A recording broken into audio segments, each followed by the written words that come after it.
Evening, loves, and welcome to a taste of Lavina, Poetic, Empress, coming at you with a taste of Kundan.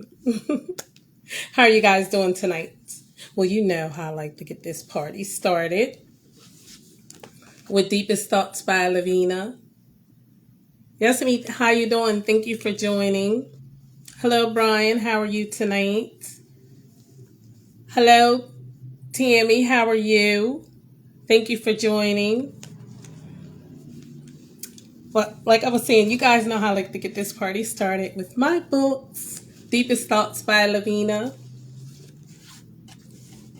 Expressions by Lavina. My Dirty Little Secret. And Emotional by Lavina. And I always say, if you want to know who's under the red hat or the black hat, read the books, you'll find out. In any case, guys, how are you guys doing? My guest is in the building. Let me bring him in. Oh, excuse me. Let me bring them in. Wait a minute. Okay. Kadon, I sent you an invitation. There we go. Hello. Oh, wait, that's my computer. Yes, Hello. there we go. Ladies and gentlemen, thank you for joining us tonight. It's a tasty Tuesday indeed. Welcome to a taste of Lavina, Poetic, Empress, coming at you with a taste of Kadam. How are you doing? I'm doing good. How are you? Good, good, good. Now, Kadam, why don't you tell us a little bit about yourself, please? Yeah, my name is Kundan. I'm originally from a country in Southeast Asia that's called Burma, actually called Myanmar now. That's the new name. And yeah, I'm also multi-creative, which is why you see like the paintings in the background. They're all my paintings. And then, yeah, also I'm a coach and I coach people on time management and finding their purpose with proper boundaries and based on justice. And yeah, I'm also a non-binary gender fluid person. So yeah, that's part of my identity as well as a poet and everything, almost everything that I write these days. So then that's why my pronouns are they, them instead of he, him. And yeah, I write a lot about wholeness and overcoming false binaries and decolonization and justice. And based on connecting back to the oneness of nature and often from a science based or physics based or biology perspective when I write poems like that. Now, forgive me because I'm obviously pronouncing your name wrong. It's Kundan. Hello? Can you hear me? Okay, now I can hear you. Okay. Yeah. I said, forgive me because I'm obviously pronouncing your name wrong. It's Kundan, not Kundan. You pronounce it It's Kundan. Kundan. Yeah, there you go. Yeah. Okay, Kundan. Okay. Now, you you talk a lot about um, decolonization. When did Mhm. you um, get into studying and realizing that you had been colonized or we had been colonized? So when did that take place? What happened to make you want to Mhm. study to find out what needs to be stripped away in order for us to really be Yeah, sure there isn't a about. single event, of course, right? That's with these things. It's a journey, right? Like a uh, slow progress. So you know, the interesting thing is like in the country that I grew up, it's a dictatorship, right? It's going through another ongoing military coup as we speak for over a year now, Mhm. and so I on the one hand, I grew up fully immersed in my culture, right? Like, because, and I grew up in the culture is the same as the country, unlike the United States where, it's a mix of cultures and things like that. So, for example, there would be a Buddhist monastery, two Buddhist monasteries within walking distance of my house, right? So, and I would go there often as a Buddhist, and then we would do the Hindu puja every morning and every night.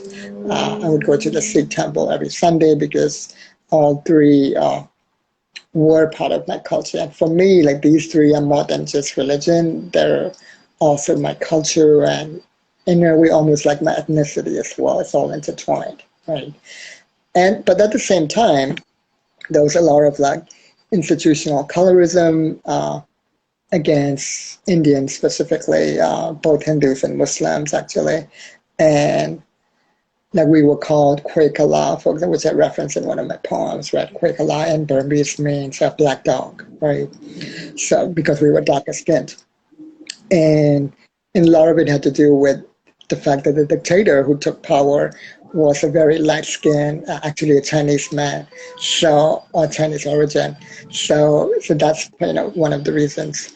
So he was very xenophobic, and so because of all of that, my parents felt like they needed to make sure that I got to be all of us, all my parents' children, right, including me, that we needed to be prepared to go abroad right from their early years, right? So around the time I was 10 years old, they enrolled me in a school for the children of diplomats called the Diplomatic School Yangon, where I literally, so in that sense, I was both oppressed and privileged at the same time, right? Because I was oppressed in the sense of because of the colorism as well as the ableism, because I was short and, my feet, I was walking with a limp at the time because of the way I was born and stuff like that. So, but on the other hand, because I was enrolled in this school, which not a lot of people were at the time, I was privileged in that sense as well. Where this was a school for the children of diplomats that included ambassadors from around the world, even military personnel like intelligence officers, things like that. So I saw the other side of power as well from the beginning, right? Where I saw what it's like to be oppressed, but I also saw how people in power think because of that, right? So I saw both sides, even in those early years. But at the same time, a lot of the teachings in that school naturally were Western, right? So already, we were taught in English. We only were taught literature by white men, right? Dead old white men, to be honest, right? So like Shakespeare and all of them, right? And so already the colonization started coming, right? And then I was also I enrolled myself actually in the Theosophical Society, which I didn't realize at the time was based on colonization of my own culture, Hindu and Buddhist culture. And so when I came to the United States, I was escaping all of that oppression because, again, it was a military dictatorship. There would be protests often, riots and things like that, even though there was a lot of peace in between the protests too. So it was almost like I was fleeing all of that destabilized situation. So I saw, the United States as, as the way it's marketed even today, right, as a beacon of freedom and democracy, right? And the things that didn't even click in was when I started processing, as I started becoming a coach and started noticing a lot of the summits, for example, the online conferences that I was part of,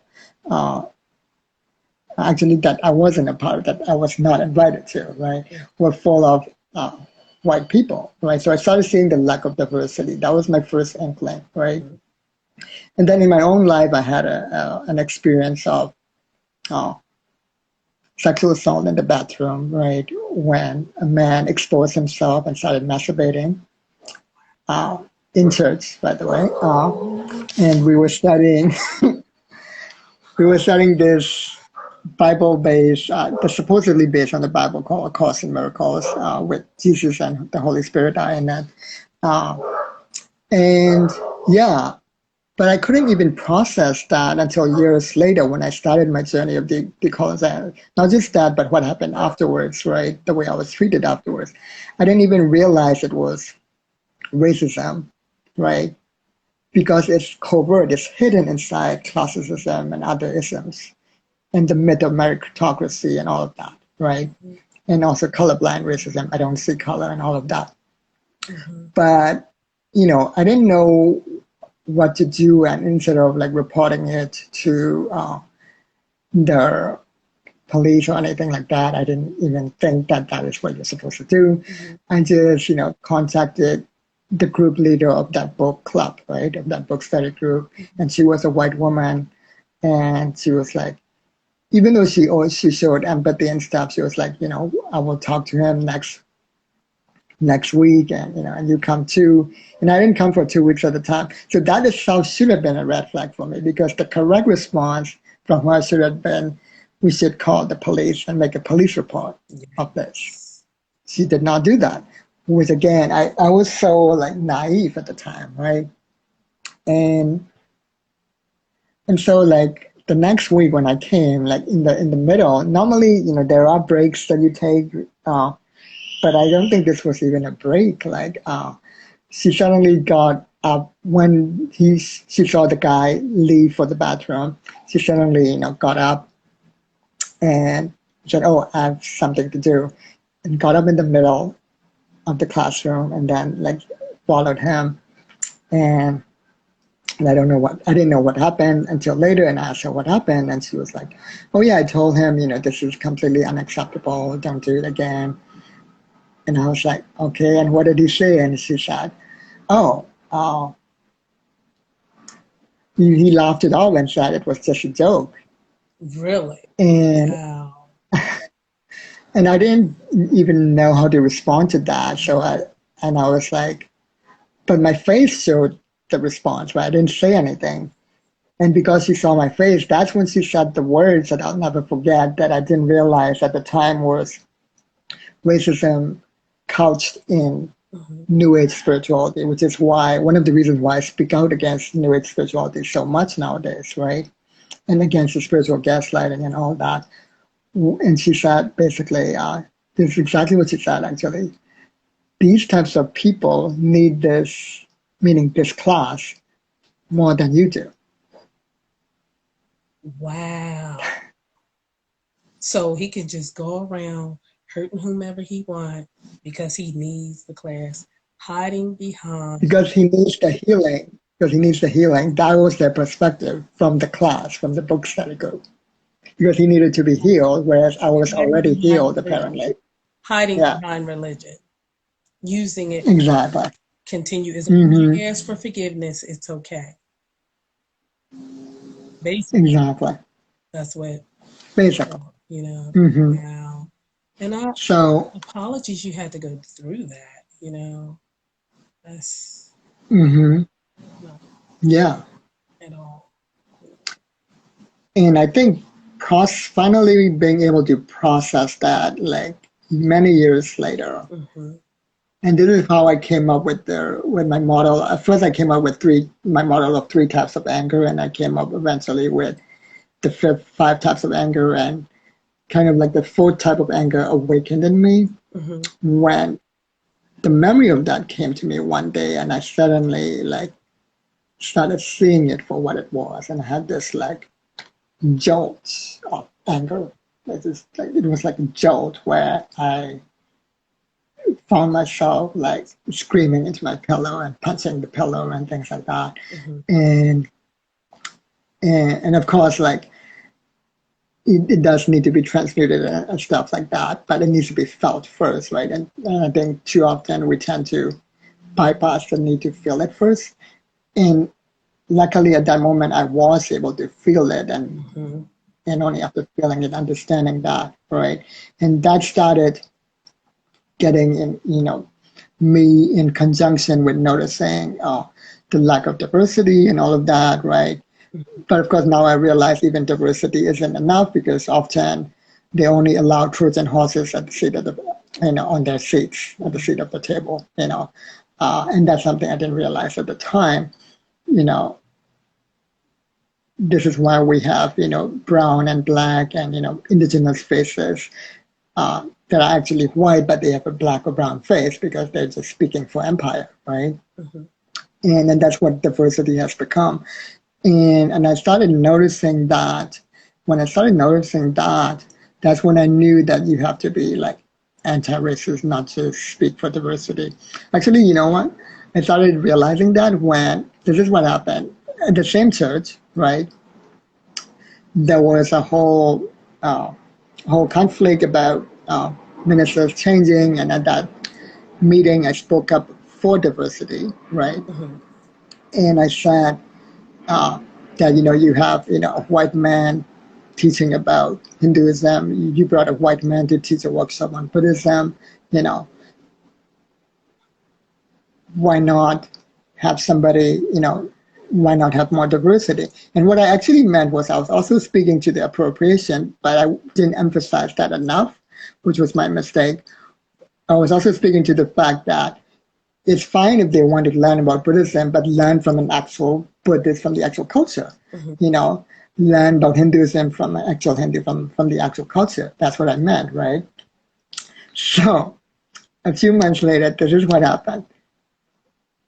They finally brought an African American couple, a black couple, to teach a workshop. And there were two red flags, right? The first was, for the first time in a long time, like, it wasn't a ticketed event, it was a donation-based event, which made me wonder if they even paid that couple, And it was like a whole 2-day weekend thing, right? Mm-hmm. And then the second red flag was it was the reverse of the white man teaching about Buddhism. This black couple, all of the people that they were quoting from were white people. Wow. So it's like, I'm like, that's the opposite of what I meant. If you're going to bring a black couple, have an actual person who is knowledgeable in African spirituality, have an actual African teach about African spirituality. Mm-hmm. That was actually what I meant. But they did the opposite of that.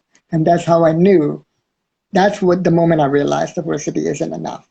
That you have to be anti-racist. And even eventually I realized even anti-racism isn't enough because it's within colonialism, which is a larger umbrella. You have to be anti-colonial as well. Mm-hmm. Wow. Wow. So when did you start writing? The writing thing has been, since my teenage years because of the way I was educated, right? I went to some poetry workshops at their so the British Embassy and the United States Embassy had their own libraries and information centers, and sometimes they would have workshops and things like that, poetry workshops. Mm-hmm. So the writing has been around for 30 years at least, since my teenage years, right? And even with that, right, I'd allowed myself to be gaslit so much. There was an act of racism even back then from the American ambassador herself. Wow. I asked her when I met her in person at one of these events, and I asked her at the time there were some U.S. soldiers that the United States have military bases all over the world, by the way, which is why I call it an empire. Mm-hmm. So in Okinawa, there was a case of some U.S. soldiers who raped a Japanese woman, right, over there. And so at the time that was happening, and I asked the American ambassador a question about, basically, why are you not, educating your soldiers enough, like they shouldn't be doing that. And instead of answering the question, she just repeated my question, like laughed in my face and turned her back and walked away. Mm-hmm. Wow. And at the time, because I was still a teenager, I thought I had asked a stupid question, right? And until 2 years ago, when I started my weekly Zoom calls with indigenous people from around the world as our way of decolonizing together. When I started facilitating that, I told that story to my fellow indigenous friends from around the world. And one of them spoke up and said, no, that wasn't a stupid question. Like, that was a very smart question, especially for a teenager as well. Wow. So yeah, things like that. Yeah. Right. Wow. That's something. Now, can you share one of your poems with us, please? Give us a taste of Kundan. Yeah.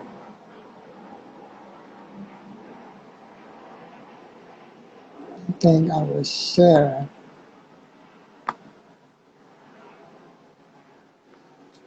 This is almost kind of like my intro poem, right?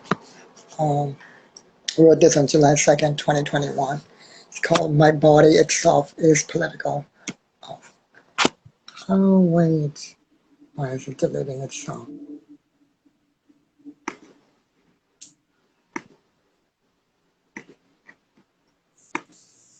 Ladies and gentlemen There we go. in the audience, thank you for joining. We appreciate it.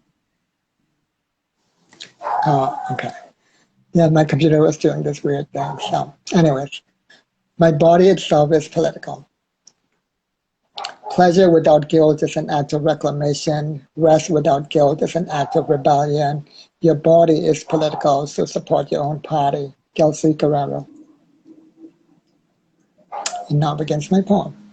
I was born political, feet first, ready to fight against a world that did not respect my humanity from the very beginning, because it saw only its color, size, and shape. Colorism and racism are not just about color, it's about fitting into Euro beauty standards. It's about hair, the size of your lips and hips, flat butts over big butts, unless the big butt is on a white body, because it's only unacceptable when it's not on a white body. It's about eugenics, it's about being perceived as perfect, as superior, with the decree that all those deemed inferior must die off, whether physically or via assimilation. I was born into battle. The soldier in the medical armor twisted my feet and spine because she saw me only in the eyes of her politics. This was 2 decades after the United States dropped 2 million bombs into our neighboring country, Laos, making it the most bombed country in the history of the world. 2 decades after soldiers with guns attacked and kidnapped our original leaders. 2 decades of poisonous stories programming minds with lies and deceit, backed by foreign weapons and threats. 2 decades of calling us Kwekala, meaning black dogs. Is it any wonder that the political became personal and caused a newborn baby direct personal harm? The personal is political because the political becomes personal. Let me repeat that. The personal is political because the political becomes personal. And now, 4 decades later, I am still here. I refuse to die, whether physically or via assimilation. You made me want to die in my teens, but now I am fully alive, and there's nothing you can do about it.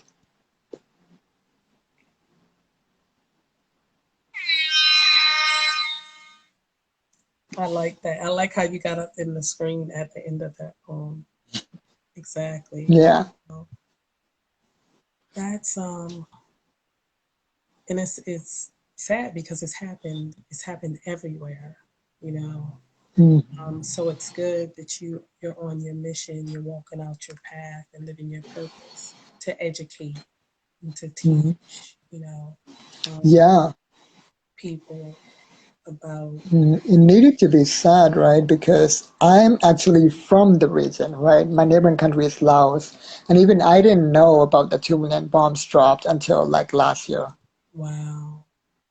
Yeah. That's something. It's Yeah, they like dropping bombs, don't they? They do. Tulsa Yep. here in Philadelphia with Tulsa, right? Yeah. the Move members. You Hmm. know, it's really it's sad, you know, and And they keep trying to gaslight us by erasing the history, which is why they keep banning books and stuff like that.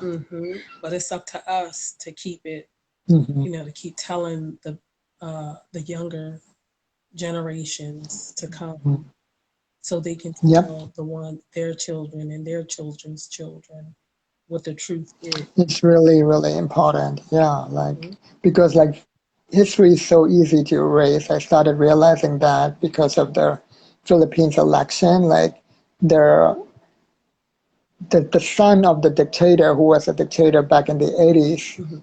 just became president because the younger generation forgot history and they really thought all of the narrative warfare is that the time of dictatorship was the most peaceful, prosperous time, the time of martial law. That was the narrative that was being spun. So only 40 years ago, and people have already forgotten. Wow, Yeah. that's something. Yeah, that's because they keep throwing all these distractions. You know what I mean? So if they give you this to concern yourself Hmm. with, you'll forget about that. But they don't know. It's Yep. always some in the cut that are like, no, no. We not gonna forget. And they telling it. They screaming it, they shouting it, they they preaching it, they Hmm. singing it, they speaking it, you know. So most definitely. Now please tell me, because I don't know too much about being um, let me say identifying as binary. When Hmm. did that all like come into play? Because I've heard the word um, more or less on social media, but yes, I'll say since I came in the poetry world, my cousin sent me Hmm. an invitation, and on it has something about binary. But Hmm. um, so like when do you know around the time when all of this come into play? And also, please elaborate what that means, what being identifying as binary means, please. Hmm. Yeah. As non-binary, right? And even that word, sometimes I have mixed feelings about the term itself, non-binary, because it's it is revealing though. It shows what's the default, right? And who has the power. And but it's also identifying by what I'm not rather than what I am. So sometimes I use other terms like gender queer or gender diverse, and sometimes gender fluid. And then there's so many different versions, even within that. And they all fall under the trans umbrella, by the way, right? Except that people like us, we don't feel the need to do a whole surgery, just to prove a point. Like if I really wanted it for myself, I do it for myself, but I wouldn't do it just to prove it to society, right? That doesn't make any sense. So, uh, so yeah, there's two levels to that, right? There are people who don't identify with the gender binary, and then there are also people who don't identify with gender itself, and those are the people who call themselves gender neutral or gender free or agender, right? Uh, I so I'm not like that. So I'm more of on the gender queer side. I still feel some affinity with gender, but just not with the gender binary. And even that is part of my journey of decolonizing, right? Because I started reading a lot from the research, the book reports that Alok Menon, who is non-binary genderqueer, put out. They're South Asian, uh, and they're also a poet. In fact, I think I have one of their books somewhere. But yeah, actually, this book, yeah, right, Here Worn My Garden, and And I started reading and doing my research. It was when I discovered that the gender binary is not only a social construct, but a racial construct that I felt like I needed to disidentify. In fact, my next poem that I'll be reading uh, called No More Crooked Realms, I reference that. And it's because what it is that people think that the gender binary is the natural or the normal, right? Because it's been the default, but it's only been the default for the last 500 years. Mm-hmm. So before colonization, gender diversity was the norm all over the world, Mm-hmm. right? In India and in Iran, and so each region have their own authors that talk about this, right? I think in Iran, there's an Iranian author who wrote a book called, I think it was Women with Mustaches and Men Without Beards, as the title of that book, Mm-hmm. which talk about how there was gender diversity before colonization. And then there's I think a Yoruba indigenous woman, African woman, right, who wrote a book called The Invention of Women, Mm-hmm. who also documented this and talked about that.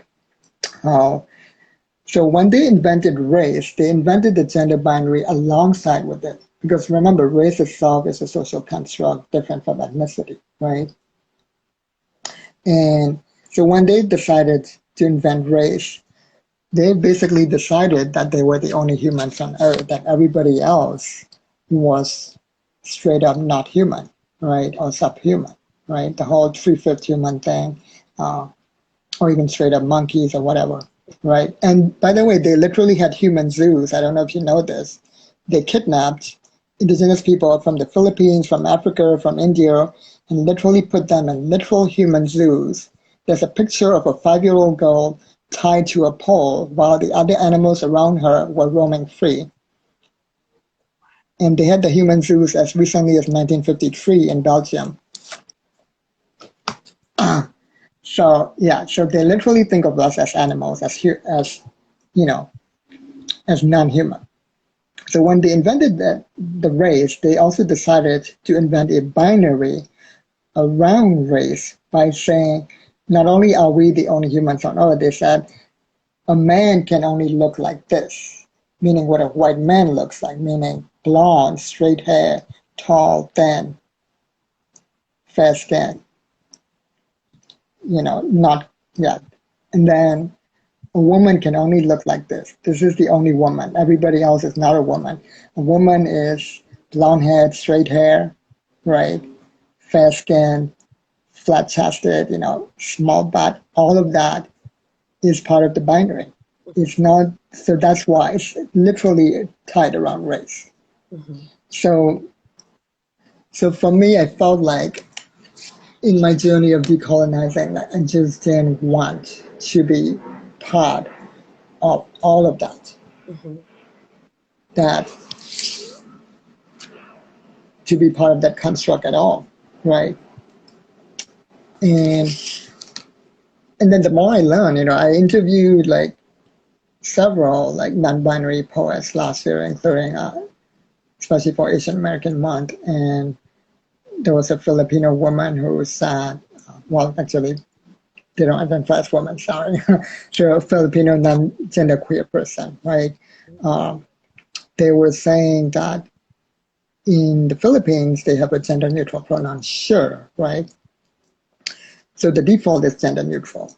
Whereas in English, the default itself, I feel like, because the language is colonial, it's almost as if, the language itself is transphobic in a way because they put the binary as the default, right? Mm-hmm. And whereas in the Philippines, it's the gender neutral, they have gender neutral pronouns. And so they have a story about their parents when they speak in English, even though their pronouns are in English are they them, the parents would switch pronouns, sometimes call them by he or she, Mm-hmm. right?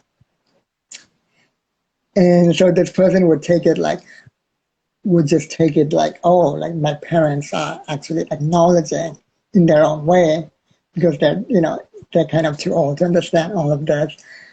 And it's their parents, right? So they didn't want to say anything. They were like, my parents are actually, kind of in their own way acknowledging me being non-binary.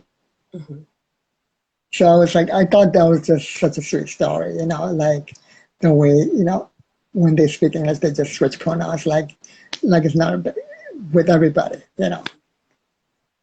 But yeah, so learning things like that. So like it was like actually 2 years ago that I started identifying as non-binary, but I didn't really like change my pronouns until like a year ago, and I didn't really push for it, until like yeah, until about like it's been about a year, I think.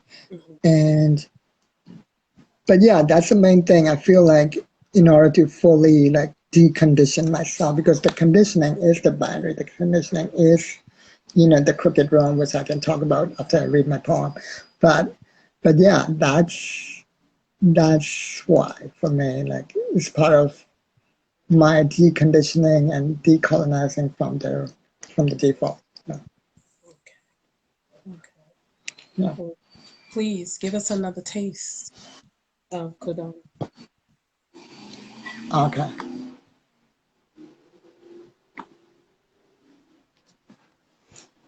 This is called No More Crooked Realms,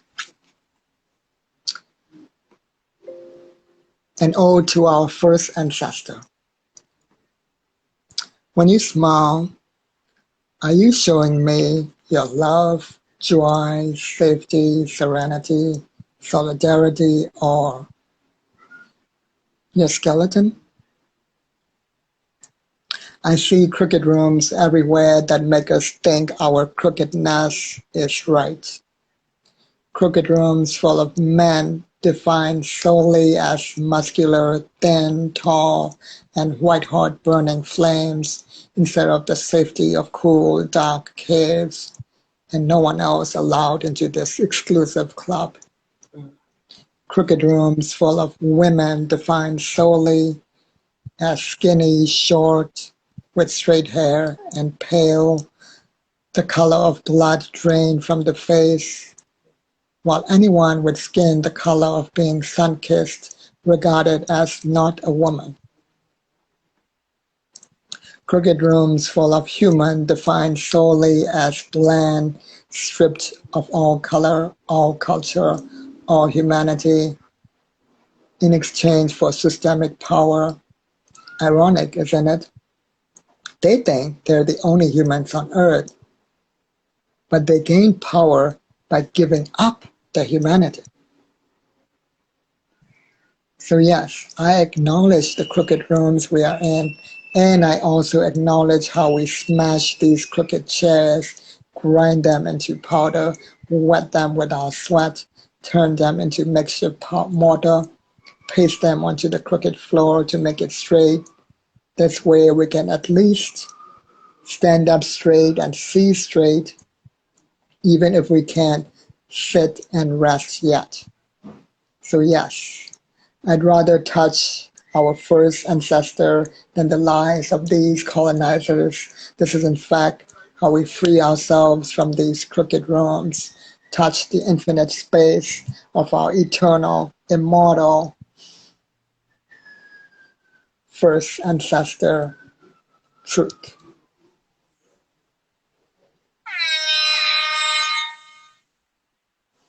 Thank you for that. Mm. Um,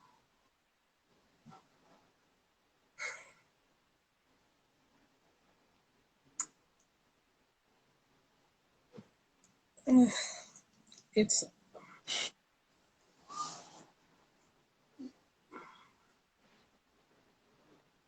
I guess, when wanting to change the world, um, as you're changing and maturing, be just a little bit patient with those of us Mm. who are not knowledgeable in the things that you Mhm. know. Um, but Yeah. I would say continue, especially after I thank you and Tammy, wait a minute, let me see. Let me put my glasses on. Tammy, yes, Tammy, Renee. thank you for educating us. So continue because we, we don't know some of the, Yeah. about non-binary and things of that nature. As far as being decolonized, I remember when I read the goodness, what is it called? I just had the Willie Lynch letters. I don't know if you ever read those or not. Letters. The Willie Lynch That's a letters. Have you ever read the Willie Lynch letters? no. Okay, well um, that's where they uh, took the Africans and they separated them because they needed to control the Africans because they were fighting back, not going to enslave people. So they wanted to put fear in them and strip them and break them spiritually. That was the beginning of the creation of the crooked realm, This is where psychologically. they separated them by height, color, hair texture, um, weight, and things of that nature. They would line up the children and the women, and they would watch them tie ropes to the husbands and rip them apart by having horses pull them apart. They saw them dipped in hot burning oil, things of that nature.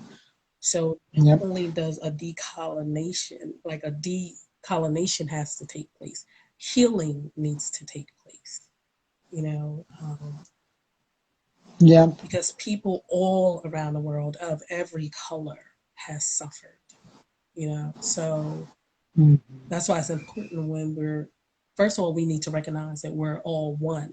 We're all connected. We're all related. We all come from one God, and that we need to support one another. Um, I believe with that, a change, a definite, a permanent change can start happening. But we ourselves need to Yeah. understand that we're all the same. You cut us, we bleed. Everybody bleeds red, you know.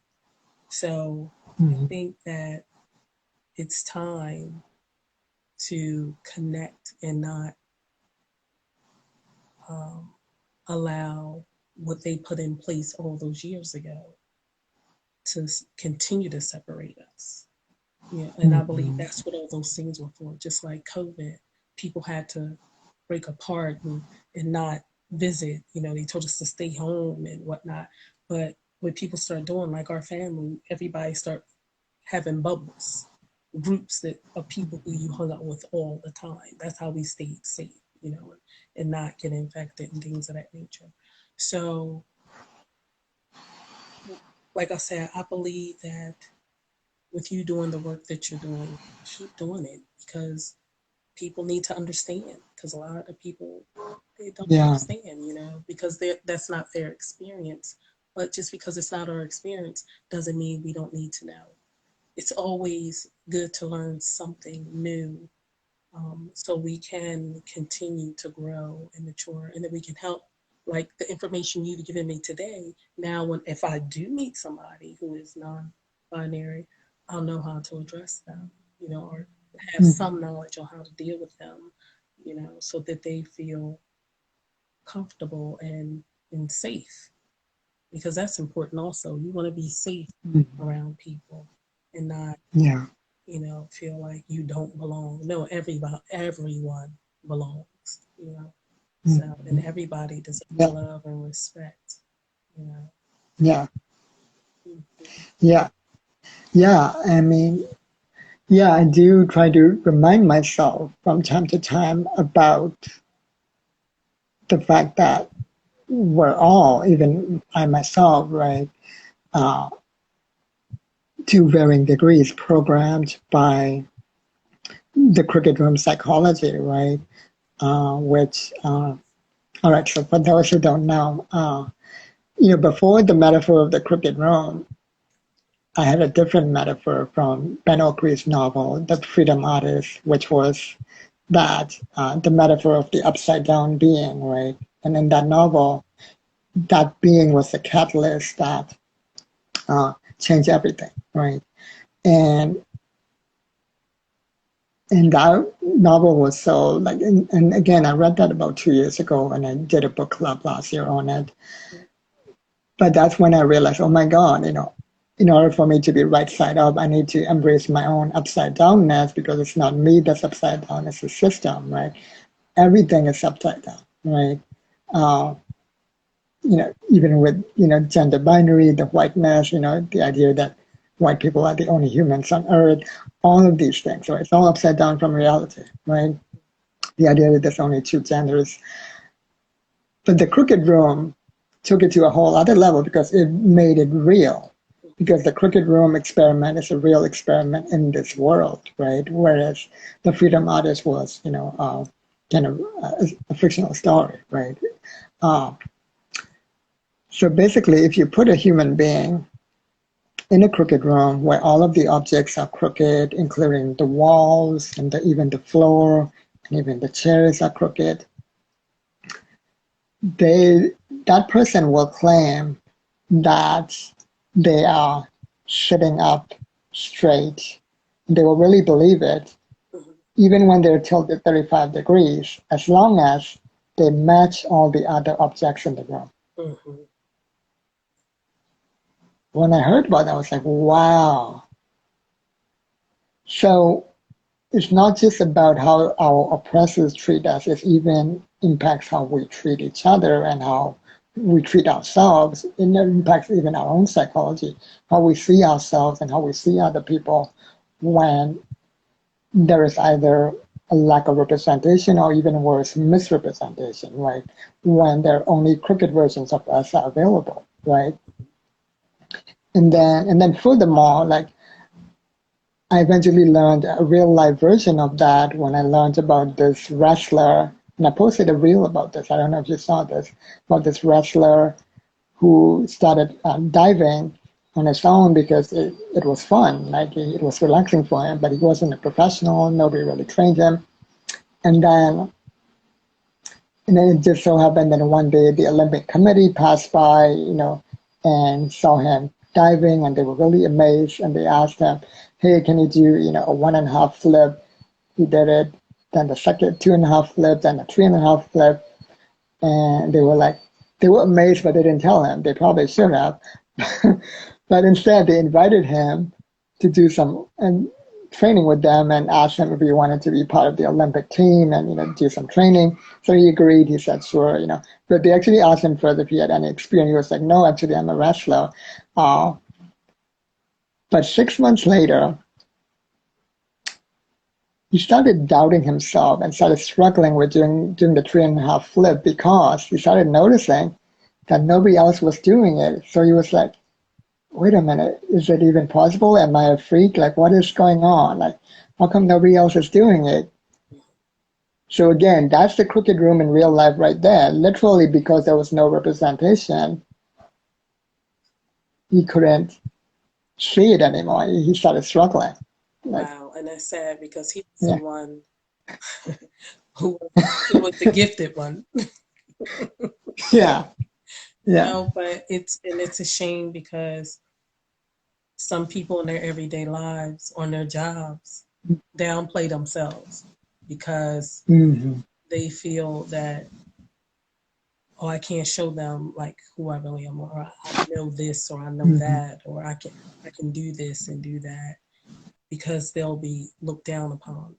When in reality, they shouldn't be looked down upon. They should be actually promoted or moved to, they should be acknowledged and whatnot. So yeah, it's some work needs to occur, and one thing I tell people, our minds, we are, everyone is created an intelligent being, which means you have the power to change the world. We have the power to change what is going on. Oh, love, you're spinning. Can you? You're Yeah, back. Yeah. you were spinning. Okay, I was saying that we have the power to change the world. You know, we can do anything, we can learn anything. The deal is we have to learn to condition ourselves. Whatever it is we want, Mhm. whatever it is we want to change, it starts right here with us. Whatever Mhm. we're not happy with, whatever needs to be taken away or added to, it starts with us. You know, and that way, because Mhm. somebody is going to notice, how did you do that? Or how did you come to that Mhm. conclusion or whatnot? And then that's our opportunity to share, to tell them how, Yeah. to tell them, you know, how this bowl gets rolling. So I definitely Yeah. encourage you to continue doing what you're doing. But you know, it's that time of the show where Mhm. before you leave, you have to answer the three questions, okay, pertaining to my. Ah. I need one deepest thought, one of your favorite expressions, and one of your dirty little secrets. Let's say deepest thoughts. I said that in one of my poems, and there is a reel on this, which goes with the expression too. Is that infinity is the opposite of perfection. Wait a minute, say that again.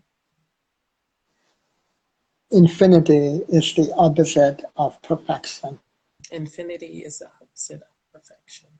Okay, so that's one of your deepest thoughts and your favorite expression. Simultaneously, yeah.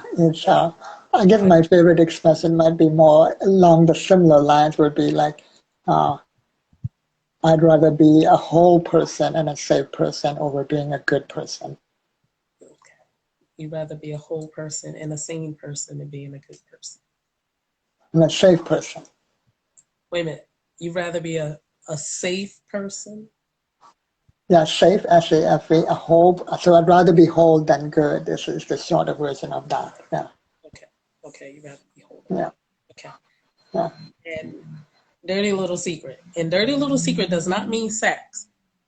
Because some people might think that it's always about sex, but it's not. It could be anything. Something you might have cheated on a test in school, or I don't know. But Mm.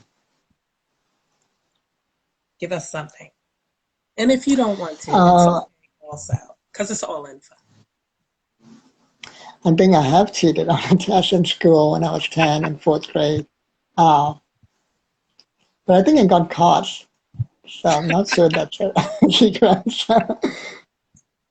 And the teacher reduced my grade by 10 points or something. Oh, oh, well, well, that's cute. That's his dirty little secret, guys. Now, please, wait a minute. I want to ask you something else. Please say hello to some of the guests in the room, in the comment area. See if there's Hello, anyone you would like to say hello to. Um, and let's hello, people. Who's there? There's Tammy, Blood Brother Mike, and I believe Pierre Ingram. Yes, so I think there's only the three of them. Hello, everyone. Yes, and I think Carla was there earlier, but they left. She left. Yeah, and then Brooke was there earlier too. I think Carla Dean stopped in the room also. Mm-hmm.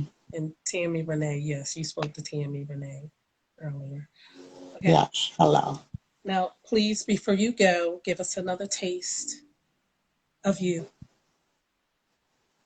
Mm-hmm. Yeah, I will share this poem called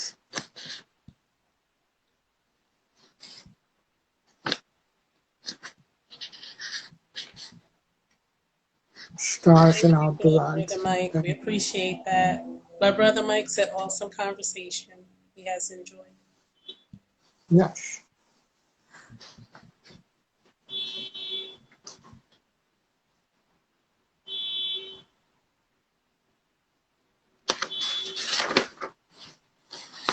Now I have a question.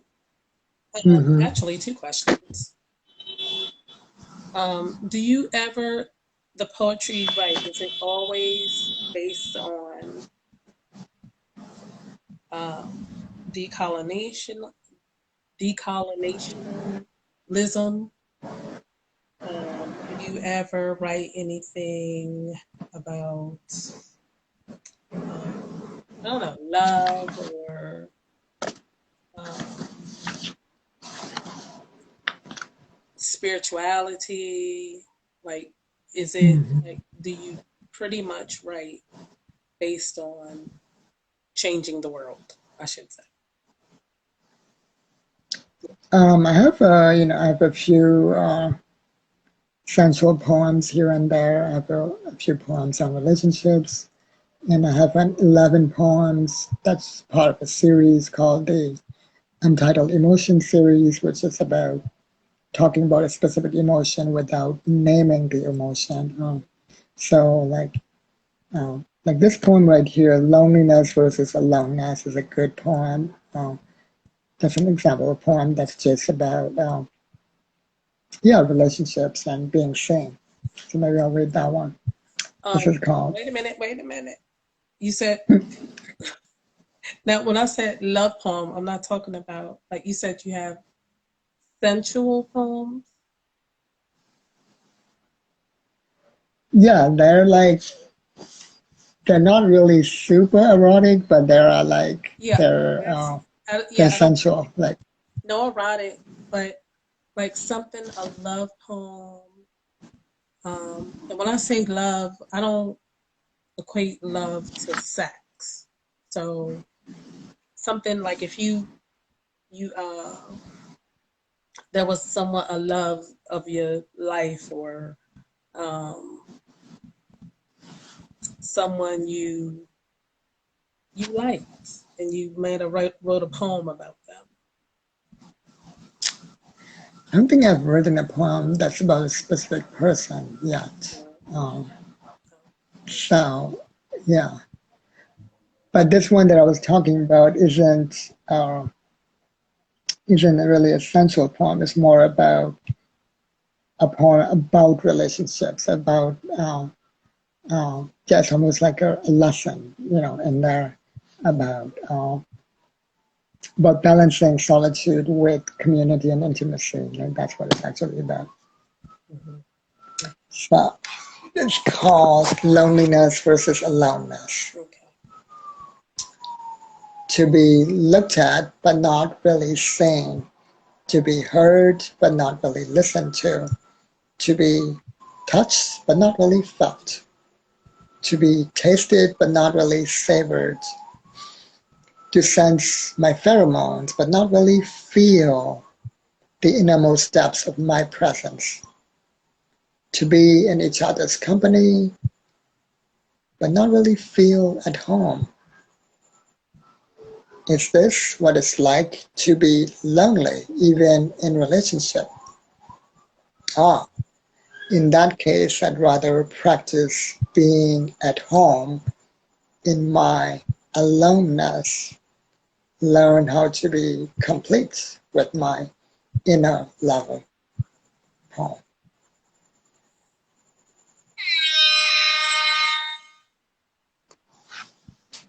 Um, you can say no, you don't want to answer this question if you like. And Hmm? I said you could say I'm about to ask you a question, and you can say no, I don't want to answer it, or you can answer it. Oh, But have you um like experienced love? Like, do you feel like you've been loved the way you want to be loved? been in love? No. Have you been loved by someone the way you desire to be loved? Um, I think so, but in retrospect, I feel like I'm not sure anymore if I was being fetishized or exotified. because she was, she was a white woman, and we actually ended up breaking up over arguing about cultural appropriation of yoga. So that was why we broke up. So yeah, so in retrospect, I don't. So there was that, and then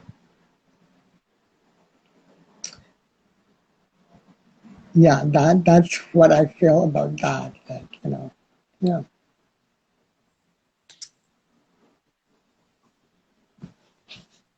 Do you make time for it, like to be loved?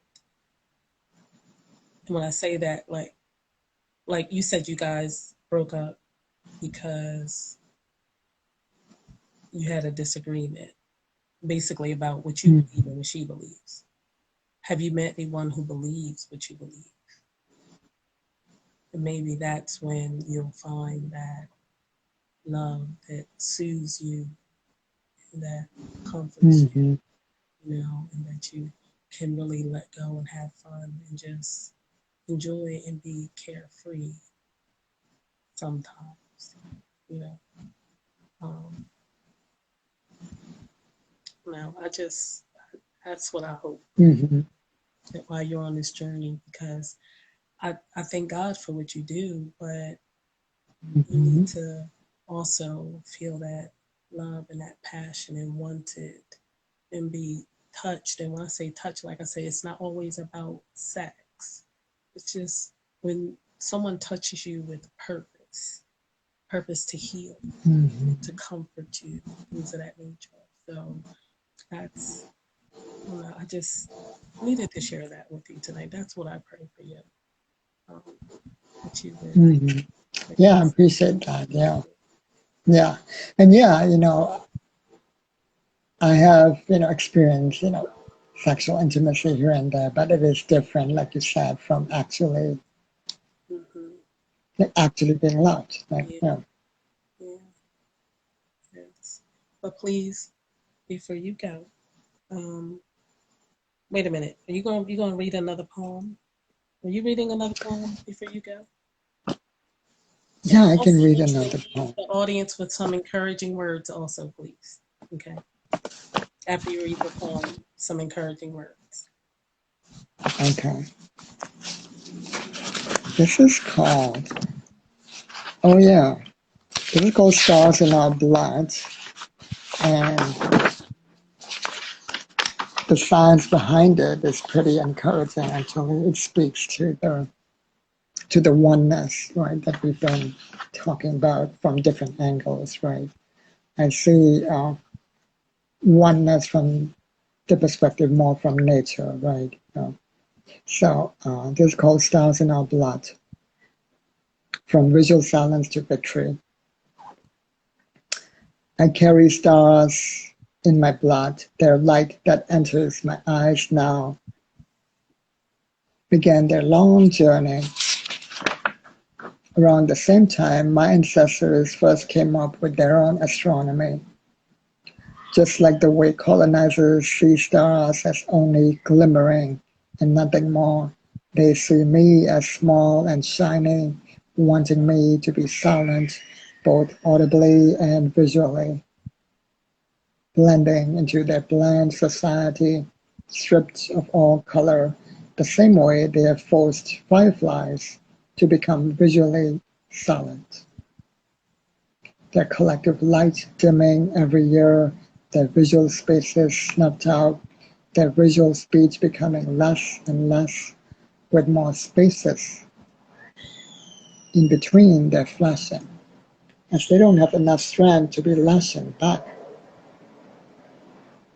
But actually, stars speak so fiercely in their own visual speech, the light of their fire can still be seen, despite the millions of years it took to reach my mind, because stars are actually more giant than dwarf. They speak so loudly and yet so lovingly. They offer the treasure of iron for my blood a long time ago, which is why I live today. I hope someday I will be able to pass on this love to the fireflies so that they may speak as much as they used to and restore their and our magic once again on earth, together, together. Poem.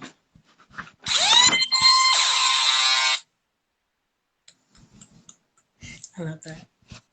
What was the title of that And again? all stars in our blood, and the science behind it is really encouraging.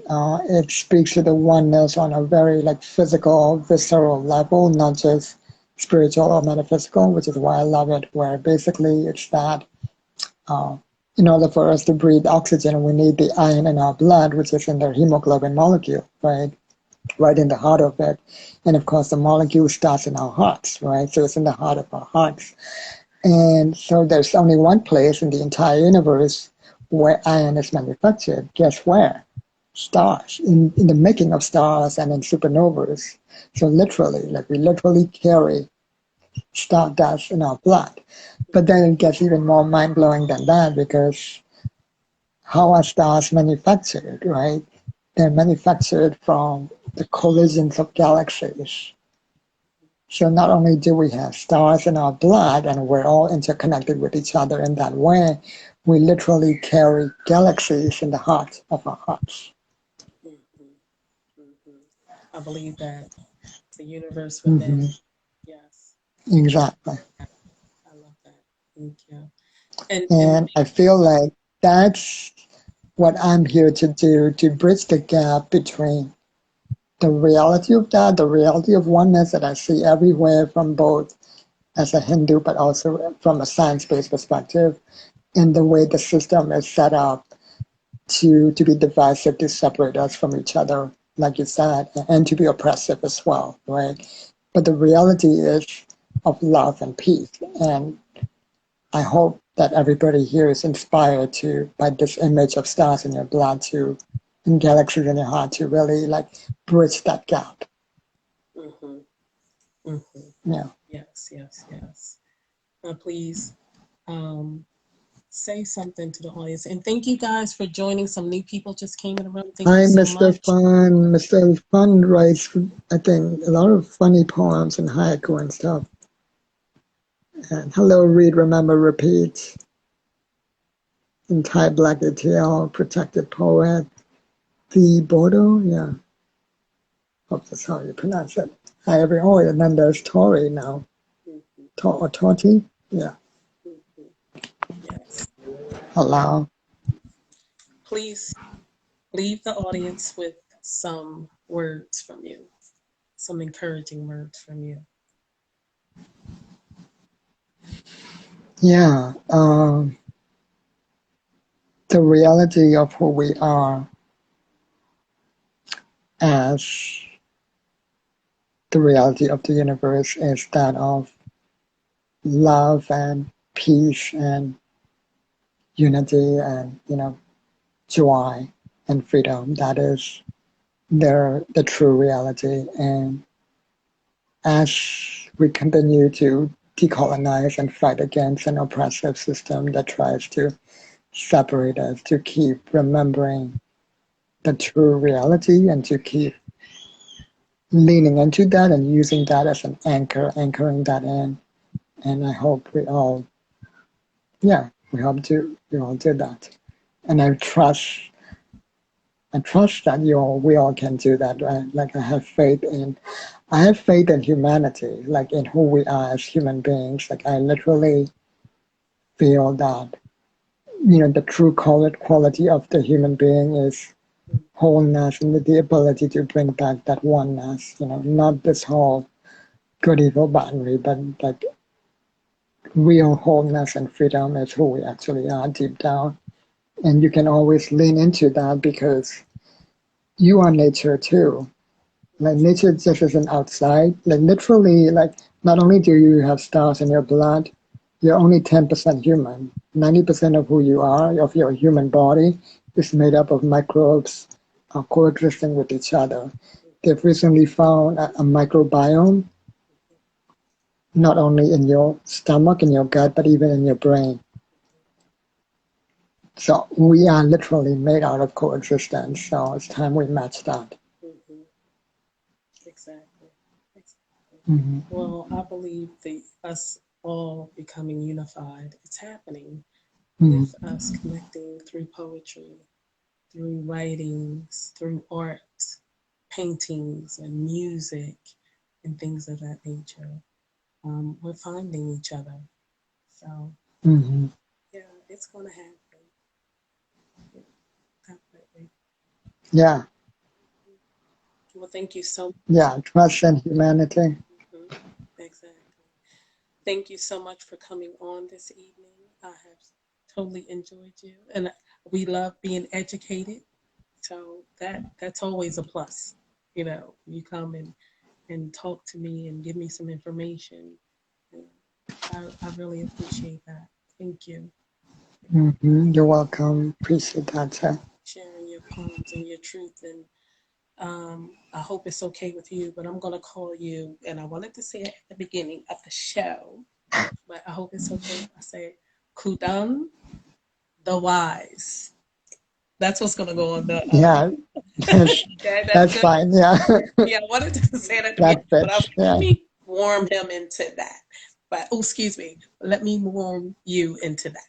So, it's Mm-hmm. going to be on the title of this video. Okay. Okay. That works. Yeah. Thank you so much again for coming. You're welcome. Appreciate you. Peace and love. Yeah. Peace and love.